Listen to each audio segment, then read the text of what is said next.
The Cardinals just issued a big promotion for one of their minor league outfield prospects, and could it be sooner rather than later that we see the return of Michael McGreevy to St. Louis? I'll explain coming up on B-Schaeff Daily.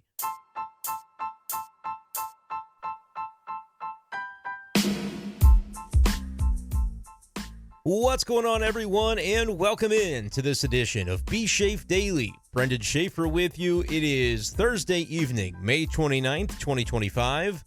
Cardinals have the off day today at the big league level. They'll get set for their series beginning in Arlington, Texas, against the Rangers on Friday night. Matthew Liberatore taking the mound for the Redbirds, but we have sort of a down-on-the-farm themed episode of B-Schaeff Daily for you today because a couple of happenings going on at the minor league level that I think are worth discussion. The Cardinals promoting outfield prospect Joshua Baez from High-A Peoria up to Double-AA Springfield.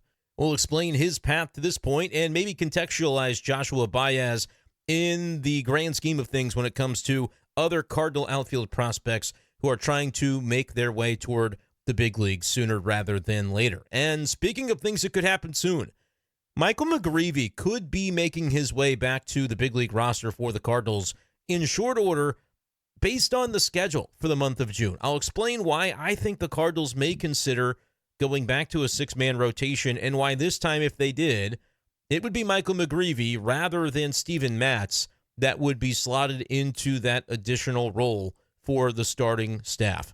Those are the topics coming up tonight on the everyday St. Louis Cardinals podcast, B-Schaeff Daily. Make sure you hit that subscribe button or follow B-Schaeff Daily on Spotify or Apple Podcasts. Anywhere you get your podcasts, you can find B-Schaeff Daily, and we're talking Cardinals every day of the season. If daily St. Louis Cardinals content for your ears is your business, then so is B-Schaeff Daily, I reckon. I'm going to go ahead and do it because last night we did a live stream where we didn't end up playing the Down on the Farm drop at all. I still have to work out the technology on how to do that during our live episodes, which you can make sure to hit the bell on YouTube for notifications so you never miss it when we go live for a stream. But I want to play the Down on the Farm drop right out of the gates tonight because we're pretty much only talking about things going on at the minor league level, so we might as well get into it by going down on the farm. It's time to go down on the farm. Brought to you by Hastings Layers Premium Eggs. You'll be happier than a jackass eating thistle. Huh? So let's talk about it. Earlier this week, the St. Louis Cardinals organization issued a promotion to an outfield prospect that will be making his way from High-A Peoria up to Double-A Springfield.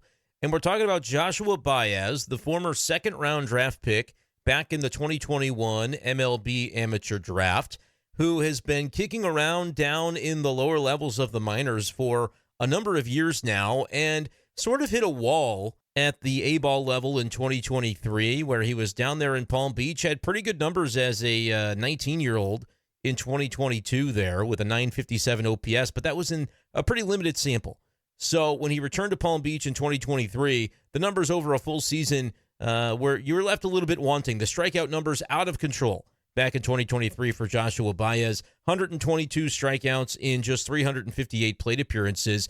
But there were raw abilities there that you definitely recognized with him. Drew 45 walks in that season as well. So a 341 on-base percentage looked a lot shinier than the 218 batting mark that he put together in A-ball back in 2023. And he was still a little bit younger than the level he was playing at. I love the tool on Baseball Reference that shows you the average age differential for a player when they're playing at a various minor league stop relative to the rest of that league. If you have a minus next to your name, that's preferable, right? Because you want to be playing as generally, if you're talking about prospect pedigree, as a younger player at a level where you're playing against older players. And if you're continuing to thrive in those circumstances, think Mason Wynn, Jordan Walker, guys like that were young, kept working their way up to the higher levels of the minors as pretty young players relative to the rest of the players in those leagues.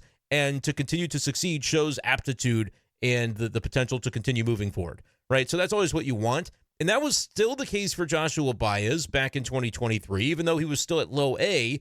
He was in his age 20 season. Now, granted, he's about as early of a qualifier for the age 20 season back in 2023, because right now he's technically in his age 2022 season, or pardon me, his age 22 season here in 2025, but he's not yet turned 22. He'll turn 22 on June the 28th, and I believe the cutoff is July 1st.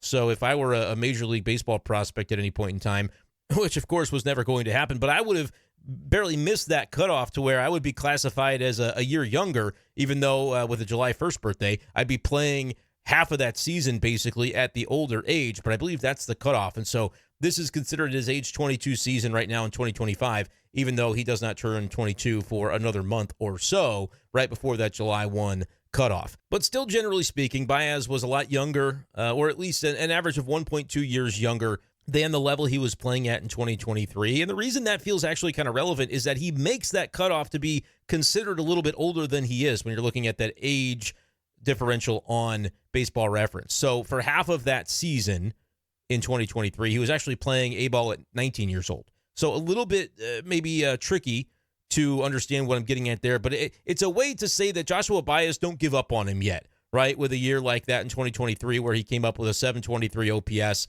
had a very low batting mark of 218, tons of strikeouts, but still an on-base skill that was noticeable. And so you work with that and you move into 2024 where he continues to play a little bit there at the low A level of Palm Beach and was putting up much better numbers. On base near 500, the slug was at 500 in 61 plate appearances very quickly with a 10 out of 10 stolen base mark as well. They move up Joshua Baez in 2024 up to Peoria, which is in the Midwest League there. High-A is what that is considered.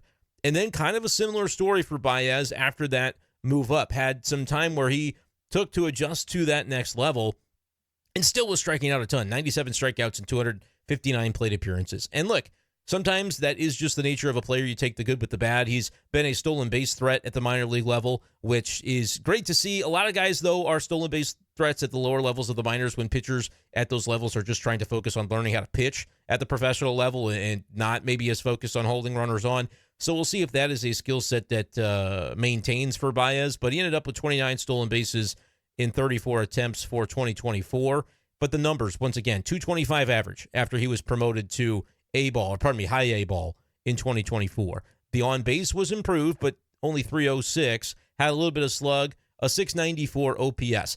I don't know whether in the MLB pipeline prospect rankings for the Cardinals, I'd have to go back and see a previous version of those rankings from a prior year, which maybe I can do here on MLB Pipeline. Yeah, I can scroll back to basically the preseason rankings, I think it would have been, or even maybe the midseason update for 2024.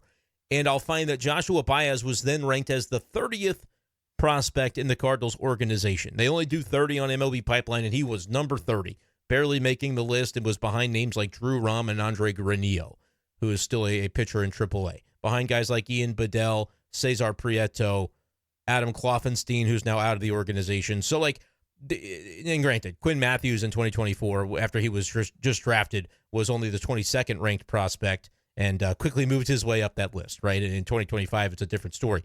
But Ryan Fernandez was on the list, for example. So, players that you have an idea of, Baez was ranked below a lot of those guys and was just barely on the list, barely hanging on there. And then the beginning of this season, as a result of kind of not maybe accelerating through high-A ball last year with very impressive numbers, he actually has dropped off the list. This is a guy that we're talking about who is not among the top 30 prospects, according to MLB Pipeline, within the St. Louis Cardinals organization. Now, I personally, if I were to do my own prospect rankings, and it's not to say that I'm overly qualified to do so, but I have a pretty good idea of a lot of these guys, not all of them. Certainly there are names on this list where I would have to look them up, and guys who it tells you their ETA is 2029 to the big leagues. Never heard of that guy in my life, right? There's a couple of those. A lot of the names I'm aware of. I would make the case that Joshua Baez is ahead of a number of these guys on this list. As an example, I'm looking at the 2025 MLB Pipeline prospects list as we speak. Sem Robertson is 14th on the list. I'm not so sure. And granted, this was probably taken before his Tommy John surgery, but the numbers didn't look great from Sem. I would call it an upset at this point if Sem is ever appearing in a game for the big league St. Louis Cardinals. I could be wrong about that. Just recently had Tommy John surgery. We'll see what the Cardinals end up doing with him in terms of a 40-man roster spot. I mean, because that's kind of a really tricky element of this when the Cardinals end up needing a spot, and certainly in the offseason, you have to clear everybody off of the 60-day IL, and so spots are even more difficult to come by unless you have free agents that depart, which this team will.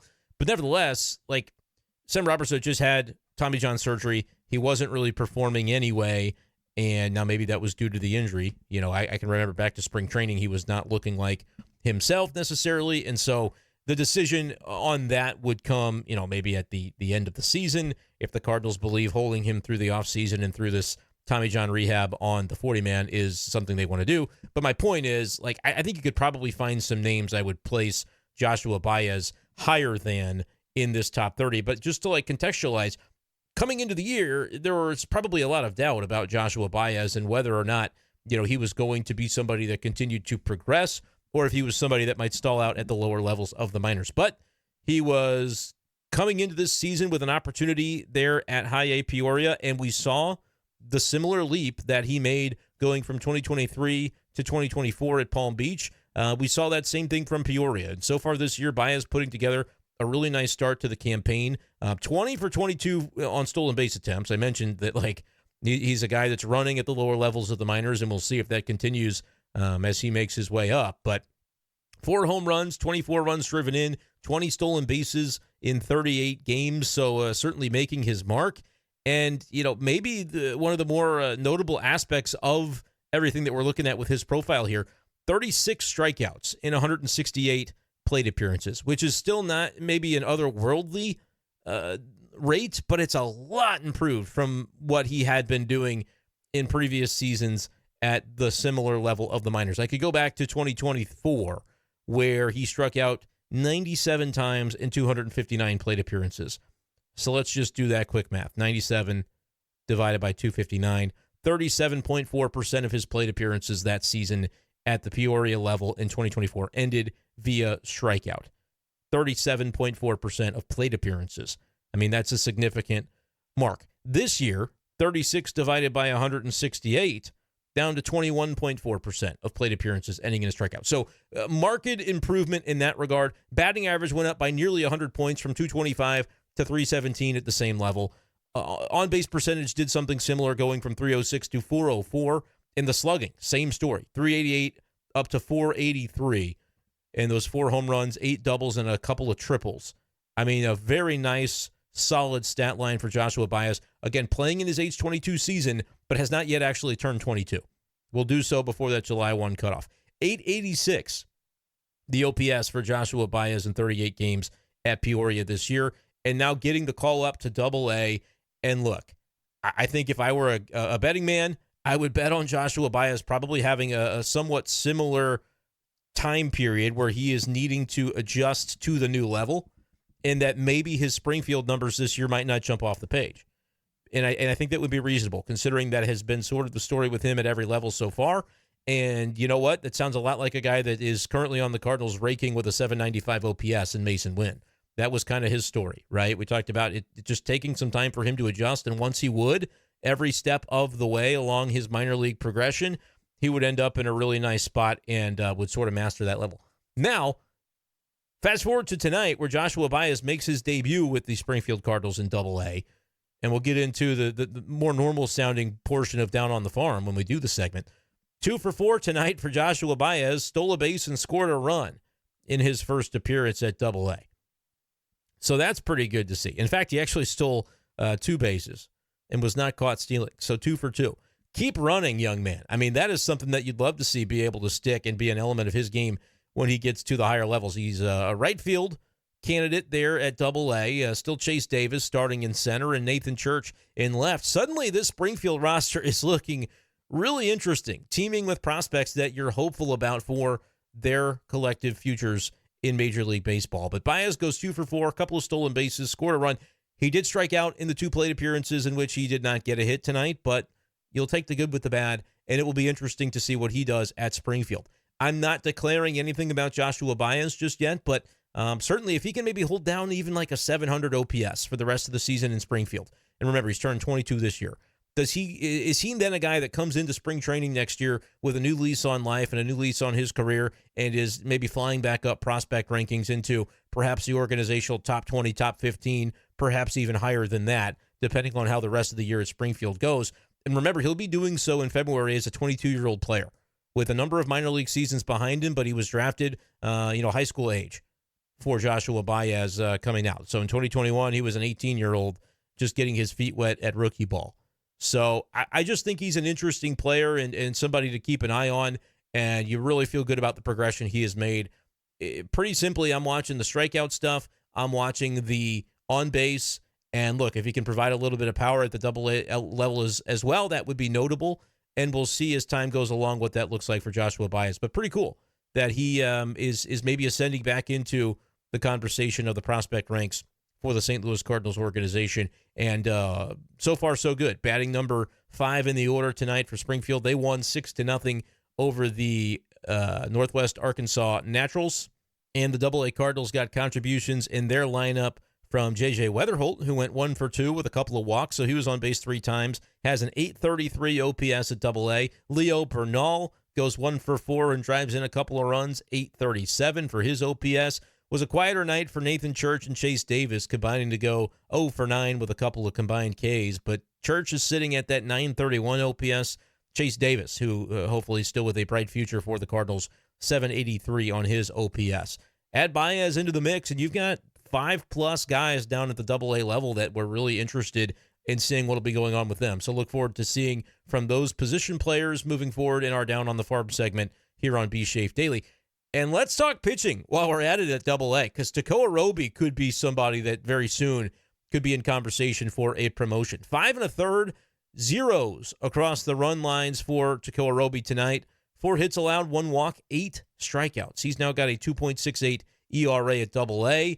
He could be knocking on that door. And when you think about the Memphis Redbirds, they're not getting a ton in the way of productivity from their rotation. Now, obviously, getting maybe Tink Hence and Quinn Matthews back before too long would be helpful to that team. I don't remember where they assigned Tink originally, if it was Double-A or Triple-A. He'll be to Triple-A before long, you would have to imagine, but it's really more about the health factor for him. And a lot of people obviously talking about Tink Hence in the context of wondering, what does his future look like? Is it as a starter? Is it as a reliever? He has never pitched yet in Triple-A, but last year when healthy, which was not the whole season, only made 20 starts, was a 2.71 ERA, 109 strikeouts in 79 innings. So Tink Hence, his stuff is beyond reproach. We know that he is a very, very talented arm for this Cardinals team. It's just about keeping him healthy. Quinn Matthews, though, you're just talking about guys that could be making their way back to the Memphis rotation.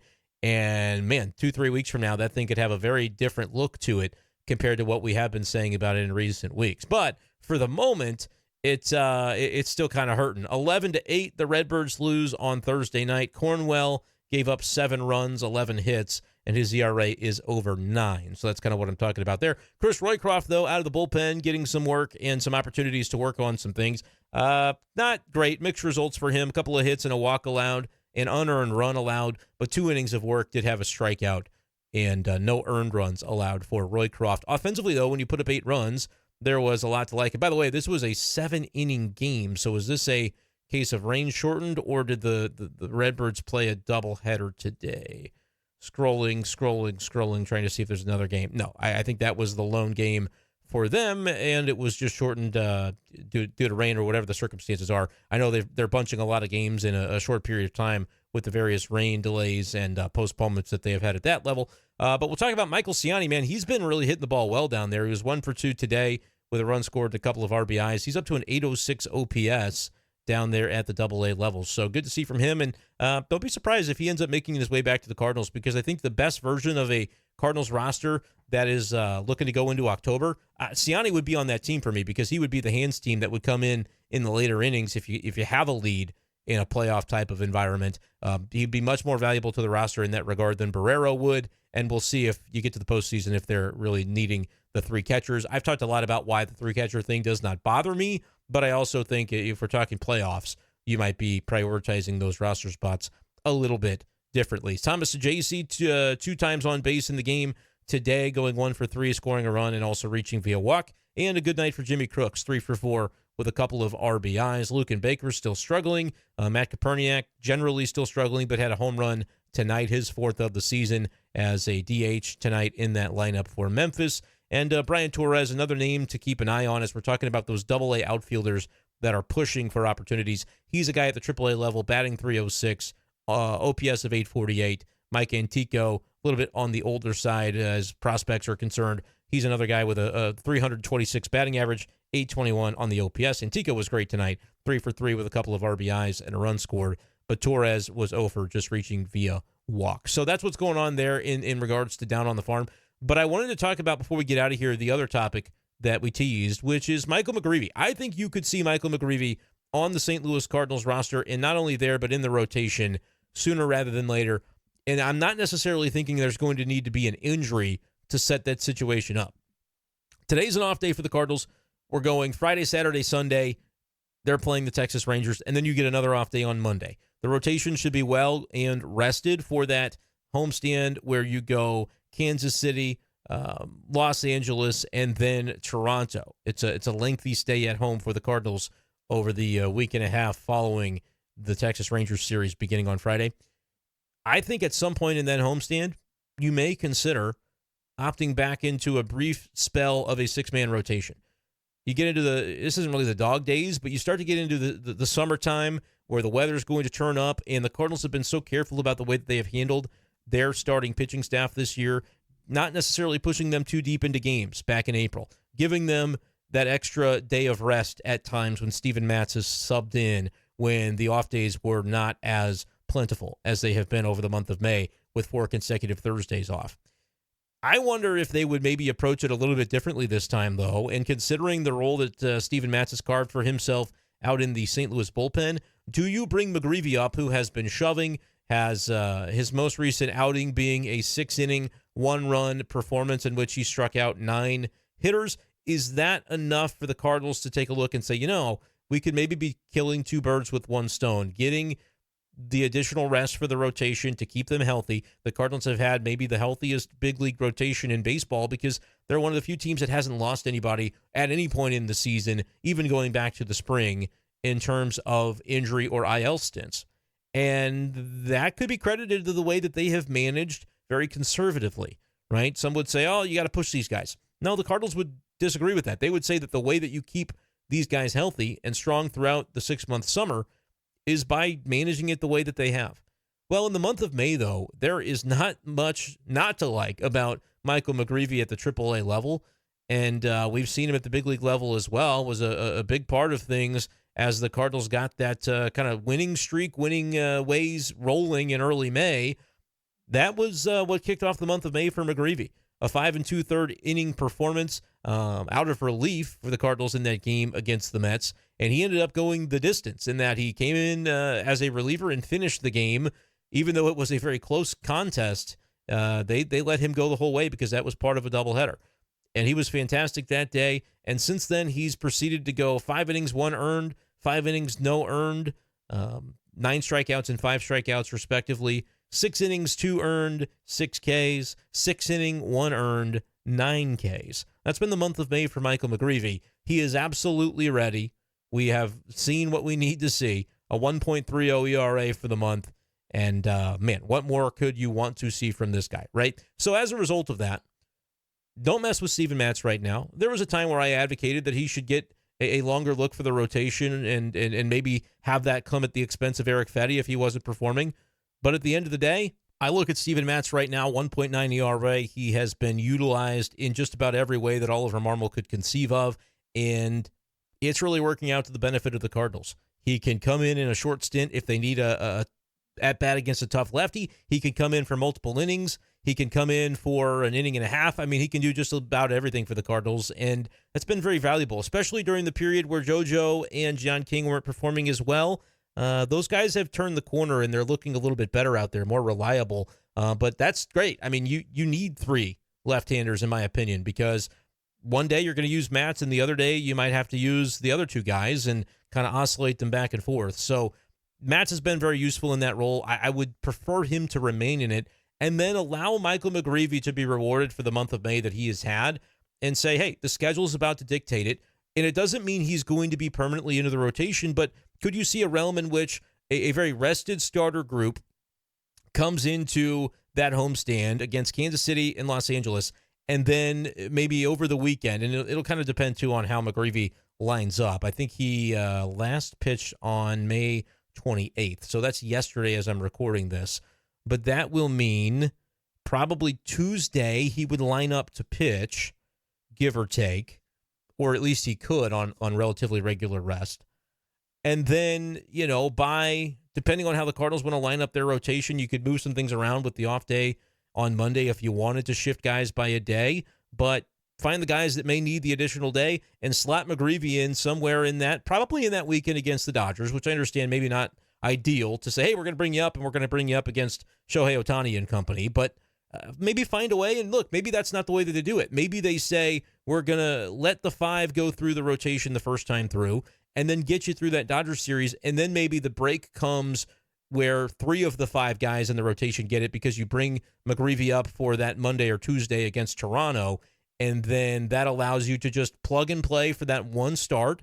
You get the off day on Monday, June 16th, and then there's one spot in the following stretch of games from the 17th through the 2nd of July, where there is no off day, that he maybe starts 1 or 2 times in there. As long as it doesn't screw with his schedule too much, I think that could be something the Cardinals look to do.